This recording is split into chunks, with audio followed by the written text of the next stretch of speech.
اسی لیے یثرب میں رسول اللہ صلی اللہ علیہ وسلم کی آمد کے وقت ہی سے یہود کو اسلام اور مسلمانوں سے سخت عداوت ہو گئی تھی، اگرچہ وہ اس کے مظاہرے کی جسارت میں خاصی مدت بات کر سکے۔ اس کیفیت کا بہت صاف پتہ ابن اسحاق کے بیان کیے ہوئے ایک واقعے سے لگتا ہے۔ ان کا ارشاد ہے کہ مجھے ام المومنین حضرت صفیہ بنت حی بن اخطب رضی اللہ عنہا سے یہ روایت ملی ہے کہ انہوں نے فرمایا، میں اپنے والد اور چچا ابو یاسر کی نگاہ میں اپنے والد کی سب سے چہیتی اولاد تھی۔ میں چچا اور اپنے والد سے جب کبھی ان کی کسی بھی اولاد سے ملتی تو وہ اس کے بجائے مجھے ہی اٹھاتے تھے۔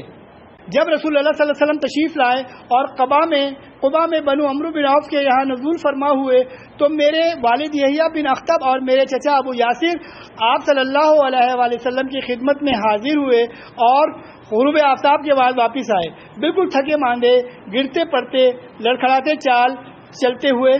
میں نے حسب معمول چہر کر ان کی طرف دوڑ لگائی، لیکن انہیں اس قدر غم تھا کہ بخدا دونوں میں سے کسی نے بھی میری طرف التفات نہ کیا، اور میں نے اپنے چچا کو سنا وہ میرے والد حی بن اخطب سے کہہ رہے تھے، کیا یہ وہی ہے؟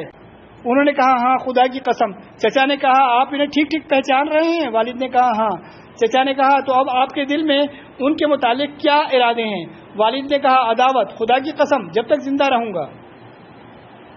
اس کی شہادت صحیح بخاری کی اس روایت سے بھی ملتی ہے جس میں حضرت عبداللہ بن اسلام رضی اللہ عنہ کے مسلمان ہونے کا واقعہ بیان کیا گیا ہے۔ موصوف ایک نہایت بلند پائے یہودی عالم تھے۔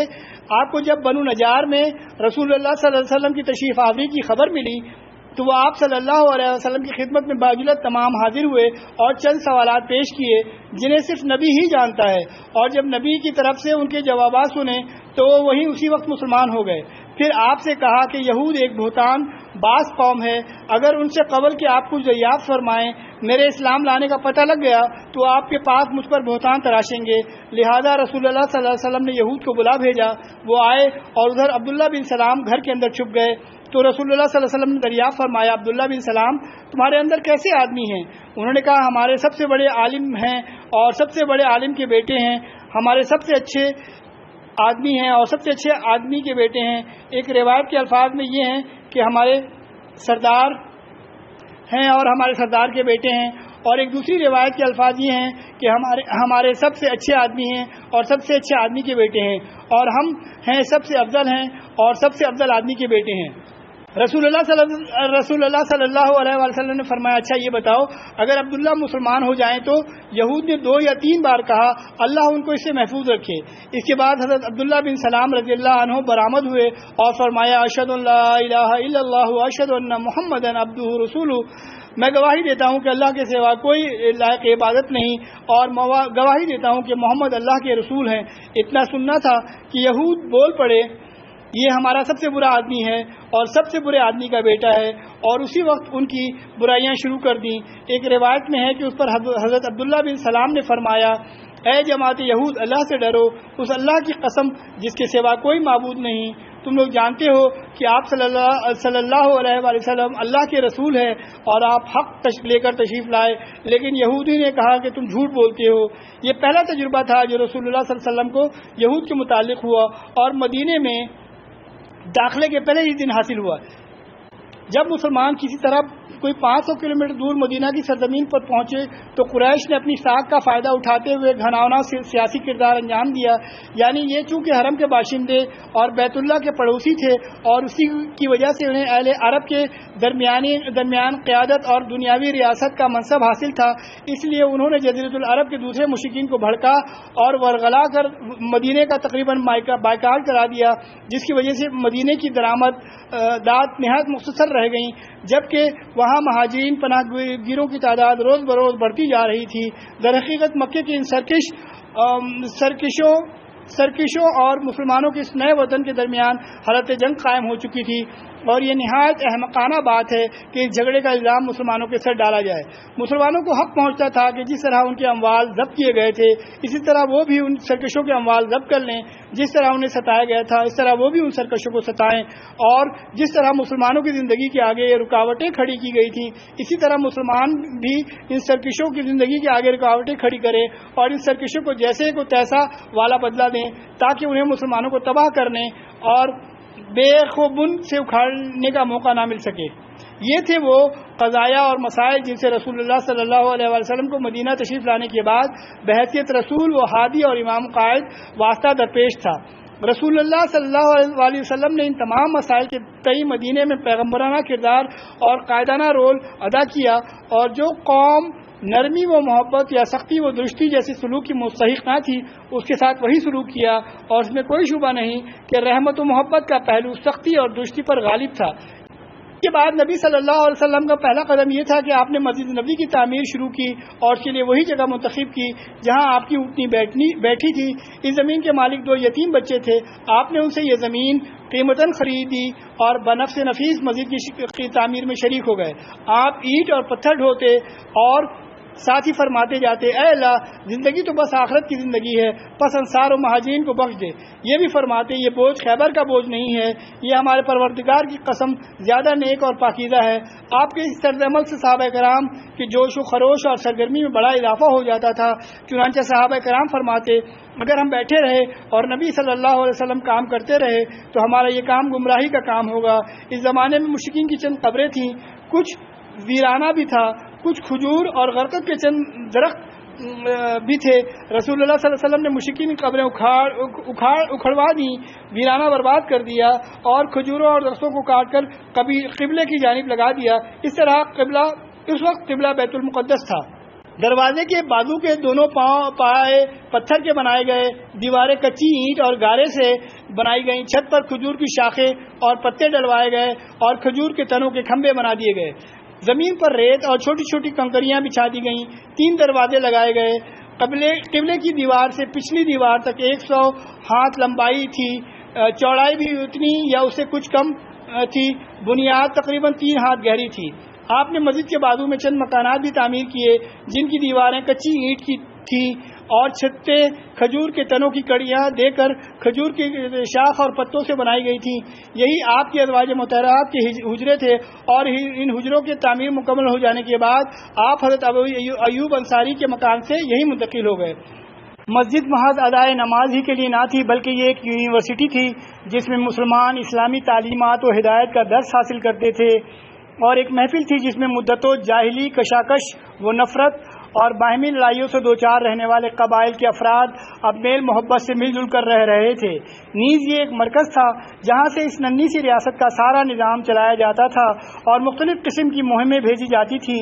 علاوہ ازیں اس کی حیثیت ایک پارلیمنٹ کی بھی تھی جس میں مجلس شورا اور مجلس انتظامیہ کے اجلاس منعقد ہوا کرتے تھے۔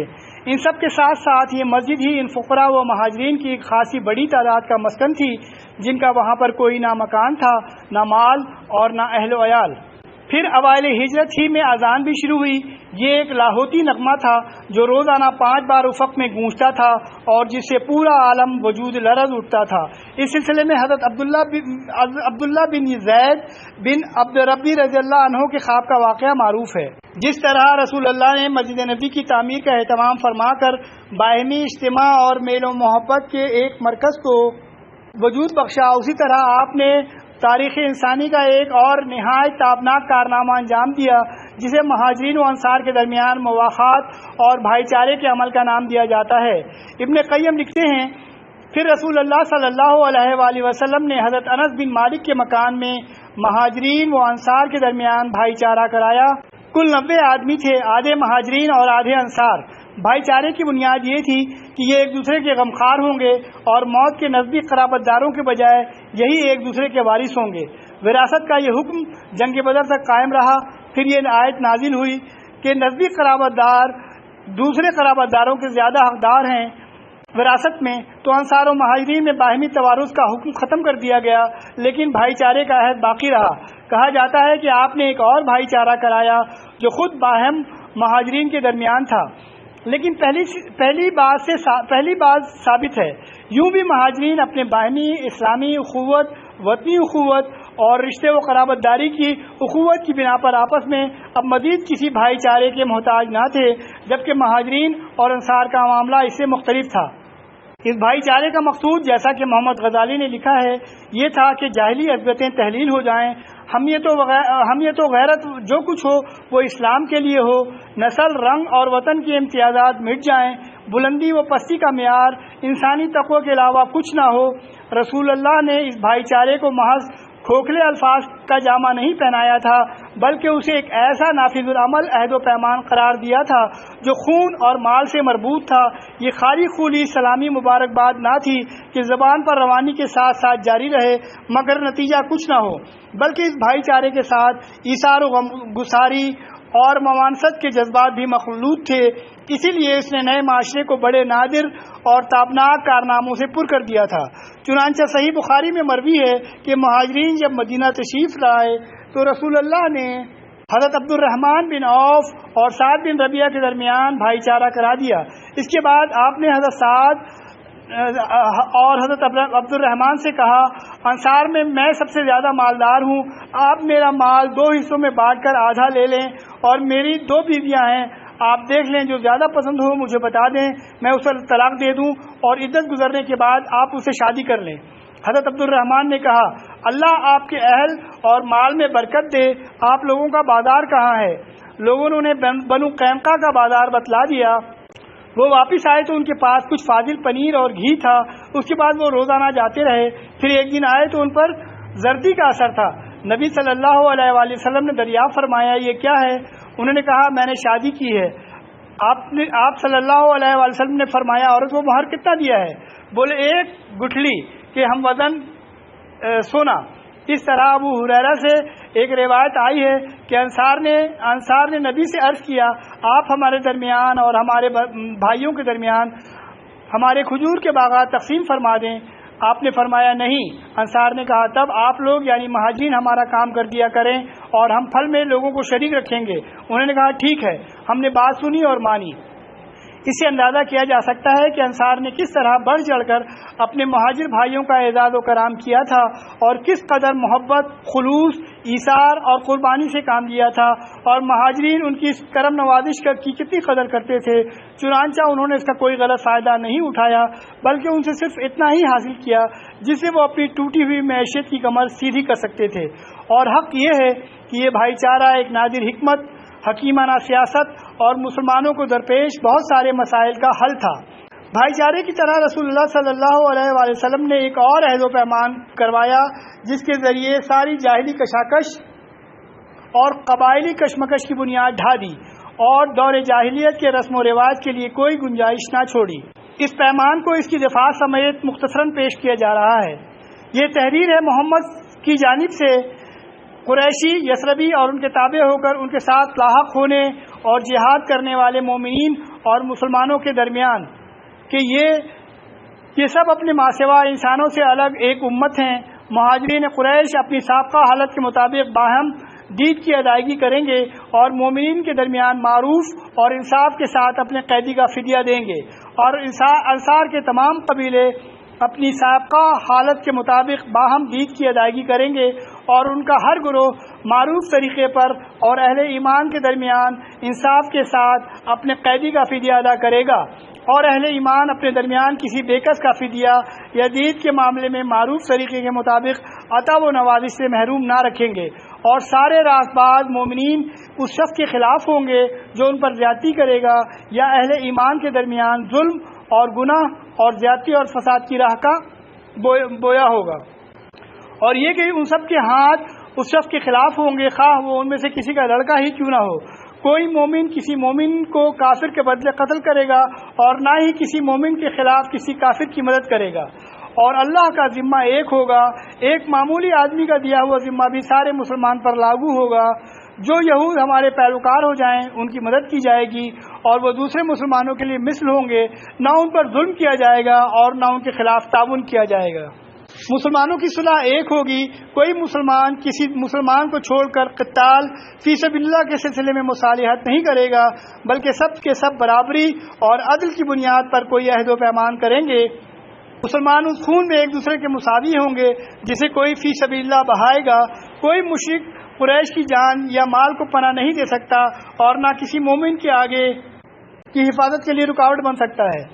جو شخص کسی مومن کو قتل کرے گا اور ثبوت موجود ہوگا اسے قصاص لیا جائے گا، سوائے اس صورت کے کہ مقتول کا ولی راضی ہو، اور یہ کہ سارے مومنین اس کے خلاف ہوں گے ان کے لیے اس کے سوا کچھ حلال نہ ہوگا کہ اس کے خلاف اٹھ کھڑے ہوں۔